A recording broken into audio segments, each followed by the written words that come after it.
السلام علیکم. ایک بڑے طویل عرصے کے بعد اپنے یوٹیوب چینل سے ایک بار پھر سے آپ سے ملاقات ہو رہی ہے. بڑا امپورٹنٹ ایونٹ ہے 17 جولائی کو جس پہ پورے پاکستان کی نظریں. ویسے تو وہ پنجاب میں ایونٹ ہے لیکن اس ایونٹ کا تعلق ظاہر پنجاب پاکستان کا سب سے بڑا صوبہ ہے اور جو پنجاب کی سیاست ہے وہ بہت حد تک انفلوئنس کرتی ہے مرکز کی سیاست کو بھی. 17 جولائی کو پنجاب میں 20 نشستوں پر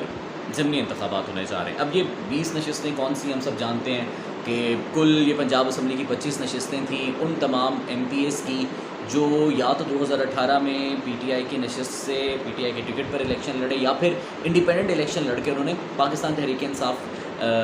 میں شمولیت اختیار کر لی. اور جب حمزہ شہباز کے وزیر اعلیٰ پنجاب کا ووٹنگ کا وقت آیا تو ان 25 ایم پی ایس نے اپنی پارٹی پالیسیز کے خلاف جا کر حمزہ شہباز کو ووٹ دیا اور پھر قوانین کے مطابق ڈیفینیٹلی یہ نااہل ہوئے اور ان کی سیٹیں خالی ہوئی اور ان سیٹوں پر اب ضمنی الیکشنز ہوگا. اب 25 سیٹوں پر ضمنی الیکشن نہیں ہو رہا, 20 سیٹوں پر ضمنی الیکشن ہو رہا ہے کیونکہ جو 25 نشستیں تھیں ان میں وہ ریزروڈ سیٹس تھیں جن میں سے 3 ریزروڈ سیٹس خواتین کی اور 2 ریزروڈ سیٹس اقلیتی نشستیں تھیں. خیر اس پر بھی ایک بڑی ایک سیاسی ڈیڈ لاک پیدا ہونے لگا جب الیکشن کمیشن آف پاکستان نے ان 5 سیٹوں پر نوٹیفیکیشن کو ڈیلے کیا کیونکہ الیکشن کمیشن آف پاکستان کا نیریٹو یہ تھا کہ قانونی طور پہ یہ نشستیں تب الاٹ ہوتی ہیں جب ہاؤس میں تمام جماعتوں کی جو رکنیت ہے جو ان کے اراکین ہیں وہ موجود ہوں. اب کیونکہ آبویسلی یہ جو ریزروڈ سیٹس ہیں یہ پروپورشنیٹ حساب سے ملتی ہیں کہ جس جماعت کی زیادہ نشستیں پنجاب اسمبلی میں یا پھر مرکز میں ہوں اس جماعت کو اس تناسب سے یہ ریزروڈ سیٹس الاٹ کی جاتی ہیں. اب چونکہ 25 اراکین کے منحرف ہونے کے بعد پاکستان تحریک انصاف کی نمبر گیم جو ہے وہ آبویسلی پاکستان مسلم لیگ نواز اور پاکستان پیپلز پارٹی کے مقابلے میں کم ہو گئی. تو definitely election commission of Pakistan کا نیریٹو یہ تھا کہ جب ایک مرتبہ 17 جولائی کے الیکشنز ہو جائیں اور پھر ہاؤس مکمل ہو جائے پھر اس حساب سے پروپورشنیٹ ریزرویشن آف سیٹس جو ہے وہ الاٹ کر دی جائے. لیکن الیکشن کمیشن آف پاکستان کے اس فیصلے کو پاکستان تحریک انصاف نے چیلنج کیا عدالت میں. ان کا موقف تھا کہ چونکہ یہ ہماری نشستیں خالی ہوئی تھیں ہمارا حق بنتا ہے نشستوں پر اور ان کے حق میں فیصلہ بھی آیا اور الیکشن کمیشن کو عدالت نے حکم دیا نوٹیفائی کرنے کا اور فائنلی وہ نشستیں پاکستان تحریک انصاف کو مل چکی ہیں. تو اس لیے ان ریزرو سیٹوں کے علاوہ باقی 20 نشستوں پر پنجاب کی بڑا ٹف الیکشن ہونے جا رہا ہے. اب اس الیکشن میں ایک جانب حکومت ہے جس میں پاکستان مسلم لیگ نواز ظاہر اکثریت میں ہے اور پاکستان پیپلز پارٹی اس کا ساتھ دے رہی ہے. اس کے علاوہ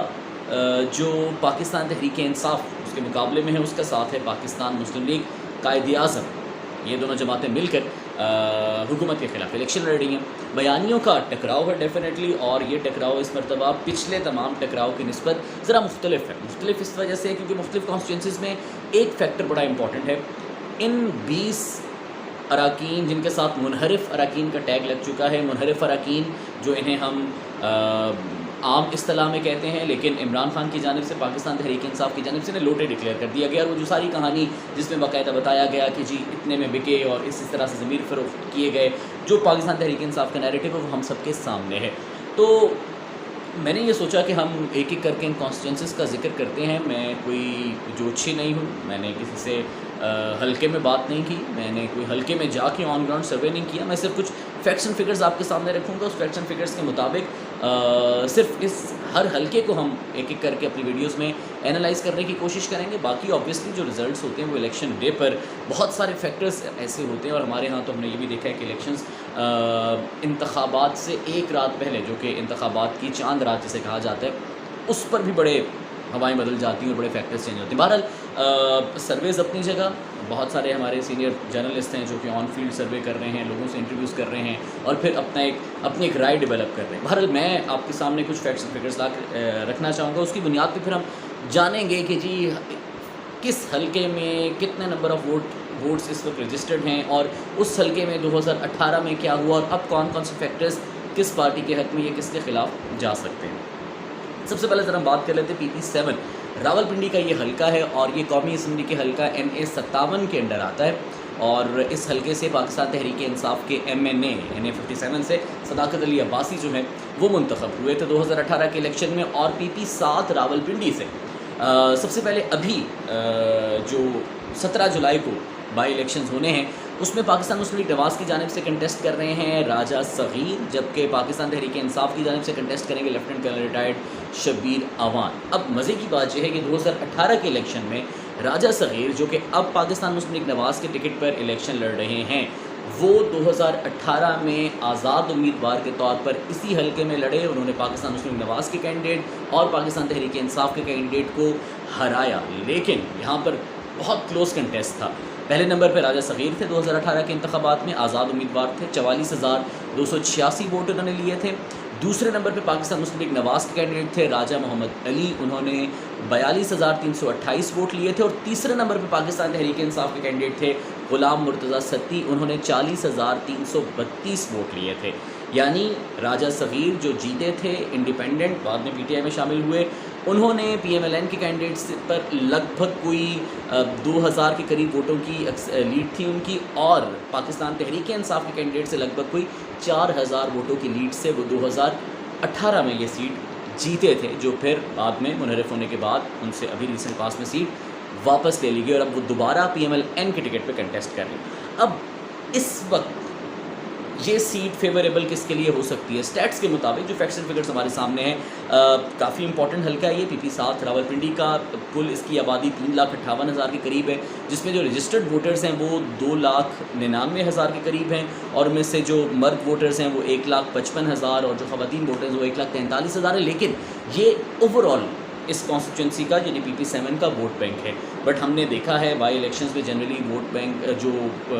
ٹرن آؤٹ ہے وہ کم ہوتا ہے، لوگ اتنے زیادہ تعداد میں باہر نکلتے نہیں ہیں، پبلک ہالیڈیز ذرا نہیں ہوتی، اور وہ اس طرح کی گہما گہمی جو جنرل الیکشنز میں ہوتی ہے وہ نہیں ہوتی، لوگ جو بائی الیکشنز ہیں ضمنی انتخابات اس میں کم باہر نکلتے ہیں۔ بہرحال پھر بھی بہت سارے فیکٹرز ہیں جو اس مرتبہ ادھر سائڈ کو فیور بھی کر سکتے ہیں، اپوز بھی کر سکتے ہیں۔ سب سے بڑا فیکٹر جو ہے وہ جو پی ایم ایل این کے اب کینڈیڈیٹ راجہ صغیر جو پہلے انڈیپینڈنٹ جیتے اور پی ٹی آئی میں شامل ہے، ان کے خلاف جا سکتا ہے، وہ ان کا پی ٹی آئی کی پالیسی سے منحرف ہونے کا فیکٹر جا سکتا ہے۔ ایسے ٹائم پہ جب پاکستان تحریک انصاف کی حکومت، جب وہ حکومت میں تھے، مشکل میں تھی معاشی پالیسیز کی وجہ سے، ظاہر کووڈ کا لاک ڈاؤن سب نے دیکھا، اس کے بعد ہم نے مہنگائی کی شرح بھی دیکھی، اور ڈیفینیٹلی اس پر اکانومسٹ انالیسس دیتے بھی ہیں، بٹ ایسے ٹائم پہ جب ووٹ آف نو کانفیڈنس کی ساری ایکٹیویٹی اپنے پیک پر چل رہی تھی، مرکز میں جو ہے وہ ایم این ایز توڑے جا رہے تھے، تو ایسے ٹائم پہ انہوں نے اپنی اس جماعت جس میں وہ جیت کر شامل ہوئے پی ٹی آئی، اس کے ساتھ اپنی جو ایفیلیشن ہے، ایلیجینس ہے، اس کو توڑا، اور وہ پی ایم ایل این اتحاد کے ساتھ جا کر ملے۔ تو وہ جو لوٹے والا فیکٹر ہے وہ بیانیہ کافی حد تک آن گراؤنڈ پینیٹریٹ کر رہا ہے، اور لوگ جو ہیں وہ بہت زیادہ تعداد میں اس بیانیے کی طرف جا رہے ہیں۔ اب میں پی پی 7 خاص حلقے کی بات تو نہیں کروں گا، لیکن ویسے ہم جب بازاروں میں جاتے ہیں اور لوگوں سے ان کی رائے لیتے ہیں تو کافی حد تک یہ دیکھنے میں آیا ہے کہ عمران خان اپنے اس لوٹوں والے بیانیے کو، جو بکنے والے ان کے اراکین ہیں اور امریکی سازش رجیم چینج، اس کو عوام میں پینیٹریٹ کرنے میں کامیاب ہو رہے ہیں۔ اس کے بعد جو دوسرا بڑا فیکٹر جو ان کے خلاف جائے گا راجہ صغیر کے یعنی پی ایم ایل این کے خلاف، وہ ہے مہنگائی والا فیکٹر۔ بہت تقریریں ہم سنتے ہیں، پرائم منسٹر شہباز شریف نے بھی متعدد مرتبہ عوام سے خطاب کر لیا ہے، مختلف فنکشنز میں وہ تقاریب سے وہ خطاب کرتے ہیں، وزراء پریس ٹاکس کرتے ہیں، ہم سن رہے ہیں سخت معاشی فیصلے کر رہے ہیں گورنمنٹ، اور ہم یہ بھی سن رہے ہیں کہ جو قیمتیں بڑھ رہی ہیں وہ آئی ایم ایف کے اس معاہدے کی وجہ سے بڑھ رہی ہیں جو پی ٹی آئی نے اپنی گورنمنٹ میں کیا تھا۔ لیکن انفارچونیٹلی ابھی بھی عوام یہ آرگیومنٹ بائی نہیں کر رہے اس طرح سے جس طرح سے گورنمنٹ ان کو وہ آرگیومنٹ بائی کروانا چاہتی ہے۔ اس کی سب سے بڑی وجہ یہ ہے کہ بطور ایک عام شہری میرے گھر میں اگر مجھے بجٹ بناتے ہوئے کمپرومائزز کرنے پڑ رہے ہیں، میں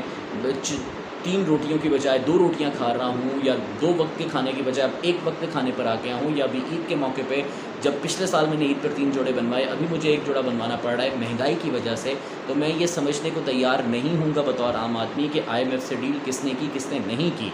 کیونکہ الیکشنز پاکستان میں خاص طور پر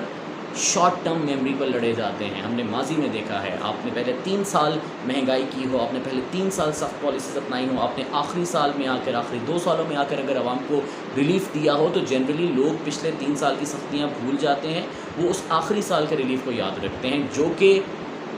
عمران خان نے اس وقت دیا عوام کو جب ان کو نظر آ گیا تھا کہ ووٹ آف نو کانفیڈنس اب ٹیبل ہونے جا رہی ہے اور نمبر گیم کیا ہے، جون تک پیٹرول کی قیمتیں نہ بڑھا کر۔ آج تک لوگوں کو وہی فیصلہ یاد ہے۔ آپ جتنا مرضی سمجھانے کی کوشش کر لیں کہ وہ غلط فیصلہ تھا، وہ IMF کی ڈیل سے انحراف تھا، لیکن لوگوں کو پیٹرول پمپس پر پیٹرول مہنگا نہیں مل رہا تھا، قیمتیں نہیں بڑھ رہی تھیں، ایک بے یقینی کی فضا قائم نہیں تھی قیمتوں کے بڑھنے کے حوالے سے ہر 15 روز بعد، وہ آج تک یاد ہے لوگوں کو۔ یہ سب سے بڑا فیکٹر ہے جو اس وقت PMLN کے یعنی گورنمنٹ اتحاد کے خلاف جا رہا ہے آن گراؤنڈ۔ جو گورنمنٹ اتحاد کے حق میں اگر کوئی چیز جا سکتی ہے اس سٹیٹس کے مطابق، وہ یہ کہ راجہ صغیر جو 2018 میں انڈیپینڈنٹ کینڈیڈیٹ کے طور پر لڑے تھے، 44,286 ووٹ انہوں نے لیے تھے، PMLN کے جو 42,000 کے قریب ووٹ تھے، ڈیفینیٹلی اب وہ بھی گورنمنٹ اتحاد میں ہونے کی وجہ سے ان کے ساتھ ہوں گے، وہ ڈیفینیٹلی ایک بڑا امپیکٹ ڈالے گا۔ ظاہر ہے وہ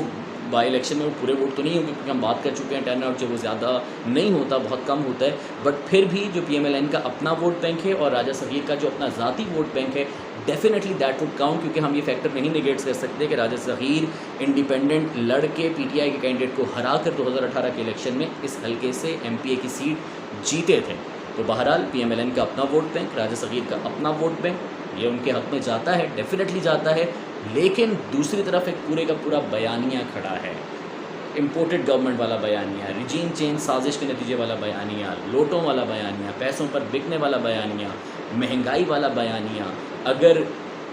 یہ گورنمنٹ جو تب اپوزیشن میں تھی PTI کی پالیسی کے خلاف مہنگائی مارچ کرتی تھی، تو آ کے انہوں نے مہنگائی کم کیوں نہیں کی، یہ والا بیانیہ ابھی بھی لوگوں میں پینیٹریٹ کر رہا ہے۔ تو بہرحال it's going to be a very tough call, either of the two sides could win. ہم کلیئرلی نہیں کہہ سکتے کہ PTI جیت رہی ہے یا PMLN جیت رہی ہے، یہ سٹیٹس تھے جو آپ کے سامنے رکھے اس حلقے میں۔ اب آن گراؤنڈ کیا چیز سامنے آتی ہے 17 تاریخ کو پتہ چلے گا۔ دھاندلی کے الزامات PTI کی طرف سے لگ رہے ہیں، کیمپین کا جو معاملہ ہے سارے کا سارا وہ PMLN گورنمنٹ چلا رہی ہے۔ پنجاب میں خاص طور پہ راولپنڈی کے اندر ٹوئن سٹیز میں پروجیکٹس بھی آ رہے ہیں، پرائم منسٹر خود دیکھ رہے ہیں۔ اسلام آباد پنڈی کی حدود کو لگنے والی شاہراہوں پر میٹروز بھی چل رہی ہیں، green line, blue line, orange line tracks جو ہیں وہ بچ رہے ہیں، روڈز ایکسپینڈ ہو رہی ہیں۔ لیکن کیا 17 جولائی کو عوام یہ چیز بائی کرتے ہیں؟ 17 کی شام کو پتہ چل جائے گا۔